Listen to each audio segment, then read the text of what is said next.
2,000 years later. Hi guys, so welcome back to my YouTube channel. Hey, this is me Chaharvi Mahavir and today I'm back with another vlog. So आज का vlog होने वाला है the last evening of 2025. So yeah, like evening study routine भी है और last evening in my जो भी पूरा साल था 2025 उसकी last evening and evening study routine also. And यहाँ पर मैंने अपनी पानी की बॉटल ले ली है गर्म पानी वाली जो मैं हर बार पढ़ते टाइम रखती हूँ अपने पास क्योंकि हाइड्रेट रहना बहुत ज़्यादा ज़रूरी है। तो इससे पहले मैंने खाई थी गुड़ पपड़ी and that was very delicious. तो मैंने वो खाई और अब मेरे को अपना फिज़िक्स का जो फाइल का वर्क है वो शुरू करना है। तो मतलब क्या है, हमारे अब प्रैक्टिकल फाइल बनवाना शुरू कर दिया है। तो जो हम लोगों का केमिस्ट्री बायो फिज़िक्स का जो भी मैटर वगैरह है वो हमें मतलब केमिस्ट्री और बायो में अभी हमें दिया नहीं है हमें क्या लिखना है। बस बताया है कि हाँ, बायो में बताया है कि हाँ जो फाइलम वगैरह थे उन सब के किंगडम वगैरह के हमें डायग्राम वगैरह बनाने हैं, उनके बारे में हमें डिस्क्राइब करना है ये क्या है वगैरह वगैरह। और केमिस्ट्री में अभी मैम कुछ मैटर वगैरह लिखवाएगी, वो हमें मैम क्लास में लिखवाएगी, तो अभी वो नहीं है, मतलब अभी लिखवाया नहीं है। और केमिस्ट्री में हमारे 3 एक्सपेरिमेंट आ रहे हैं, केमिस्ट्री नहीं सॉरी फिज़िक्स में। क्या फिज़िक्स में हमारे 3 एक्सपेरिमेंट आ रहे हैं, उनमें से मैम ने 2 हमें लिखवाए थे क्लास में और तीसरा हमें खुद से लिखना था। मतलब सेम ही था तो उसमें थोड़े बहुत चेंजेस थे, वो हमें खुद से करने थे। तो मैंने वो सब तो कर लिया जो भी था। फिज़िक्स का 3rd एक्सपेरिमेंट हमें खुद से लिखना था वो। बट मैंने जो ऑब्जर्वेशन टेबल होती है वो बनानी रह रही थी मेरे को, तो मेरे को अभी वो बनाना था, अभी मैं वो ही बना रही हूँ। और यहाँ पर मैं अपने OG पाउच से अपना पेन वगैरह निकाल रही हूँ। मतलब ब्लैक पेन की ज़रूरत थी और पेंसिल स्केल रबर वगैरह की ज़रूरत थी, तो यार मैं भी अपने OG पाउच से वही निकाल रही हूँ। And I'll make a cup of coffee with the right amount of sugar, how you like it. And I'll make a cup of coffee with the right amount of sugar, how you like it. And by the way happy new year to you all, because ये मैंने video कल मतलब पिछले कल मैंने record करी थी और आज मैं इसे एडिट कर रही हूँ। तो happy new year to you all. And जो भी हमारी मेमोरीज़ वगैरह रही हैं, मतलब हर एक चीज़ की एंडिंग होती है, वो भी काफ़ी सारी मेमोरीज़ और लेसन्स के साथ। तो वैसे ही इस 2025 की भी एंडिंग हुई है एंड वो भी काफ़ी सारी मेमोरीज़ और लेसन्स के साथ जो हम सब ने सीखे हैं और जो भी हमारी मेमोरीज़ बनी है वो सब। एंड हमारा 2026 भी बहुत अच्छा रहे, एज़ आई होप सो। भाई अच्छा रहे, काफ़ी अच्छा रहेगा, आई होप सो। एंड मेरे जो 4th यूनिट एग्ज़ाम्स हैं वो भी शुरू हो जाएंगे फरवरी के 1st और 2nd वीक में। मतलब प्रैक्टिकल्स भी होंगे इस बार, कंप्यूटर और मतलब ऑप्शनल सब्जेक्ट्स जो होते हैं उनके, बिकॉज होम साइंस का तो 3rd यूनिट में हो गया था, वो डायरेक्ट बोर्ड्स के टाइम पे होगा वापस से। बाकी अभी मेरा ऑप्शनल सब्जेक्ट में जो होता है वोकल और इंस्ट्रूमेंट्स वगैरह में से वो एक तो उसका प्रैक्टिकल है और एक कंप्यूटर का है। और ये सारे शायद से फरवरी के स्टार्टिंग में होंगे और एग्ज़ाम जो 4th यूनिट के एग्ज़ाम होंगे वो मेरे फरवरी के 2nd वीक में होंगे। तो यहाँ पे मेरा फिज़िक्स का काम कंप्लीट हो गया था और अब मेरे को अपना संस्कृत का काम कंप्लीट करना है। उसमें शब्द रूप मेरे को लिखने थे, एतद वाले शब्द रूप मेरे को लिखने थे, उसके तीनों लिंग वगैरह सब कुछ लिखना था मेरे को। क्योंकि ना मतलब मैम ने होमवर्क दिया था बट मेरे को उसमें थोड़ा कन्फ्यूज़न था, तो वो मेरे को क्लियर करना था आज।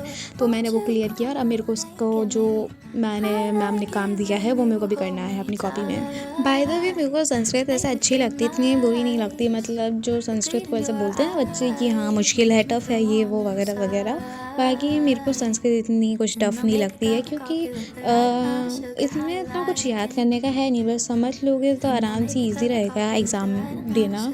बाकी मेरे स्कूल में जो है 2nd और 4th और फाइनल में जो बोर्ड्स होते हैं उनमें ये 3 यूनिट में होगा सिर्फ मेरा पेपर। मतलब जो 1st में नहीं होगा और 3rd यूनिट में मेरा पेपर नहीं होगा संस्कृत का।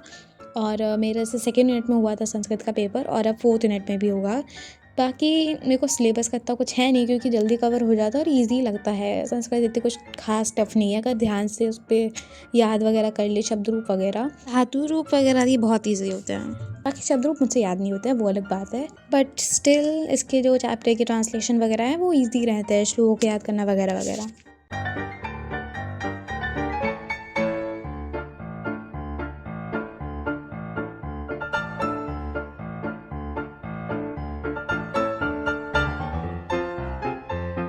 एंड संस्कृत के पेपर जब भी होता है मेरा तो मतलब जैसे मैंने बताया 3rd और 2nd और 4th यूनिट में होएगा और बोर्ड के टाइम पे होगा। तो जब भी होता है मेरा पेपर तो उस टाइम पे मैं बस संस्कृत से एक रात पहले पढ़ती हूँ क्योंकि मेरे को इतना कुछ वो लगता ही नहीं है। मतलब मैं एक रात पहले ही पढ़ती हूँ, मैं सारे पेपर्स के लिए एक रात पहले ही पढ़ती हूँ। तो संस्कृत के लिए तो मैं एक रात पहले ही पढ़ती हूँ, उसमें भी हो जाता है क्योंकि इतना मुझसे मतलब जितना याद मतलब ईज़िली हो जाता है याद, इतना कुछ टाइम टेकिंग नहीं होता, मेरा जल्दी हो जाता है और मेरे को रात तक जगना भी नहीं पड़ता। सुबह बस थोड़ा सा रिवाइज़ कर लेती हूँ तो आराम से मेरा पूरा जो सिलेबस होता है वो कवर हो जाता है। और ट्रांसलेशन वगैरह का मैं फ़िक्स नहीं लिखती हूँ, मतलब मैं बस देख लेती हूँ कि हाँ उसमें क्या बताना चाह रहा है, बाकी मैं थोड़ा खुद से बनाती हूँ ट्रांसलेशन उसका एग्ज़ाम के टाइम पे। बाकी कॉपी में तो मैं फ़िक्स लिखती हूँ जो मैम लिखवाती है उसका वही। और अभी मैं अपना वाटर ब्रेक ले रही हूँ जो मैं लेती हूँ, और अब मेरे को अपना दूसरा काम स्टार्ट करना है जो कि है मेरा मैथ्स का काम। तो यहाँ पर मैं मेरी क्लास वर्क कॉपी, मैथ्स की बुक और ये जो मेरे OG पेन्स हैं इन्हें यहाँ पे मैंने ले लिया है, और मेरे को पढ़ना मतलब करना है काम जो मैम ने दिया था। तो मेरे इस बार 4th यूनिट में मेरे 3 चैप्टर आने हैं मैथ्स में। एक तो शायद से सर्कल्स वाला आ रहा है, एक स्टैटिक्स आ रहा है और एक प्रोबेबिलिटी आ रहा है।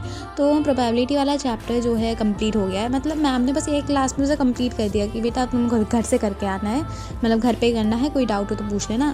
तो मैं अभी प्रोबेबिलिटी वाला चैप्टर नहीं, मैं अपना स्टैटिक्स वाला चैप्टर कर रही हूँ। प्रोबेबिलिटी वाला मैं अभी नहीं कर रही, होमवर्क कॉपी में मैं आराम से लेट तक करूँगी। और जो भी है मतलब जो स्टैटिक्स वाला चैप्टर है 14 और 15 चैप्टर आ रहा है, 15 प्रोबेबिलिटी है, 14 स्टैटिक्स।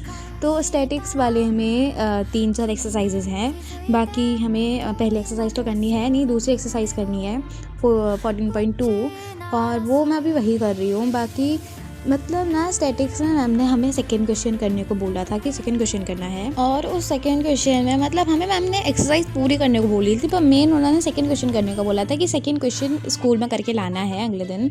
बाकी मैं बस अभी वो सेकंड क्वेश्चन ही कर रही हूँ। और यहाँ पर मेरे को पता नहीं क्या कन्फ्यूज़न हो रही थी, मेरे को बार बार उसे रीड करना पड़ रहा था जो भी हमें डेफिनेशन दे रखी होती है बुक में, क्योंकि मेरे को कुछ डाउट हो रहा था। इस टाइम पर मेरे को याद नहीं आ रहा क्या डाउट आ रहा था, बाकी मेरे को उस डाउट को कन्फर्म करना था और उसमें मेरा इतना दिमाग ख़राब हुआ था उस डाउट को कन्फर्म करने में। मतलब बहुत इजी चैप्टर है फिर भी मेरे को डाउट आ रहा था इसमें, पता नहीं क्यों। बाकी फिर मैंने अपना वो डाउट क्लियर किया और फिर उसके बाद मैं यहाँ पे टेबल बना रही हूँ। बहुत इजी टेबल थी, बस यही बनाना था। उसके बाद मैं बस टेबल मैंने करी फिर उसके बाद मेरे पास और कोई क्वेश्चन करने को थे बट मैंने किए नहीं क्योंकि मेरे को आलस आ रहा था उन्हें करने में, तो मैंने उन्हें किए नहीं। बाकी ऐसा कुछ नहीं है, मैंने अब तो कर लिया उन्हें, पर उस टाइम में मेरे को आलस आ रहा था क्योंकि उनमें थोड़ा सा डेफिनेशन खुद से पढ़ के पूरा समझ के करना पड़ेगा और कुछ चीज़ उसमें नहीं थी तो वो भी करनी पड़ेगी, तो इसलिए मैंने वो नहीं किए, सिर्फ मैंने अपना सेकंड क्वेश्चन कर लिया। एंड या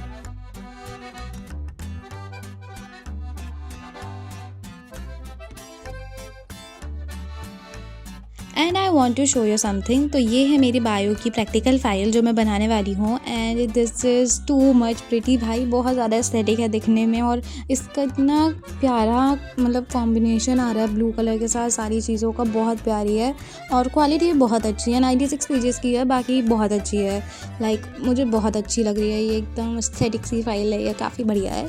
तो मैं अब इसको एकदम एस्थेटिक सी फाइल बनाऊँगी अपनी बायो की प्रैक्टिकल वाली, एंड या मेरे को बस यही दिखानी थी मेरी फ़ाइल जो बायो की है। और अब मेरे को अपना जो है NCERT रीड करनी है, मेरे बायो का chapter why do we fall ill वाले चैप्टर की मेरे को रीडिंग लगानी है, क्योंकि वही आ रहा है 4th यूनिट में और मेरे को उसकी रीडिंग लगानी है। क्योंकि जैसा मैंने बताया कि मैं NCERT से ही नोट्स बनाऊंगी, क्योंकि 3rd यूनिट में मैंने जो नोट्स बनाए थे खुद से वो बहुत अच्छे थे। लाइक मैं अभी तुम्हें दिखाती हूँ मेरे नोट्स जो मैंने बनाए थे, क्लास में सबसे अच्छे नोट्स हैं मेरे, मैम ने बोला था भाई, एंड काफ़ी अच्छे नोट्स थे मेरे, मतलब बहुत हेल्प भी करी उन्होंने मेरी। तो याद देखो मेरे नोट्स क्या क्या थे। तो हाँ गाइस, यही है मेरे नोट्स जो मैंने बनाए थे, जिन्होंने मेरी बहुत हेल्प करी है। तो डायग्राम्स वगैरह सब ने बहुत हेल्प करी है, एंड या दैट्स ऑल माय नोट्स। और अब मेरे को फटाफट से अपनी NCERT रीड करनी है, तो क्योंकि चैप्टर थोड़ा ज़्यादा लेंथी है तो NCERT रीड करनी पड़ेगी, क्योंकि नोट्स भी मैं NCERT से ही बनाती हूँ, तो उसके लिए मेरे को रीड करनी ही पड़ेगी चाहे कैसा भी हो। चैप्टर बहुत ज़्यादा लेंथी चैप्टर है और कुछ डायग्राम्स नहीं है, बहुत बोरिंग है पढ़ने में भी, बट पढ़ना तो पड़ेगा ही भाई।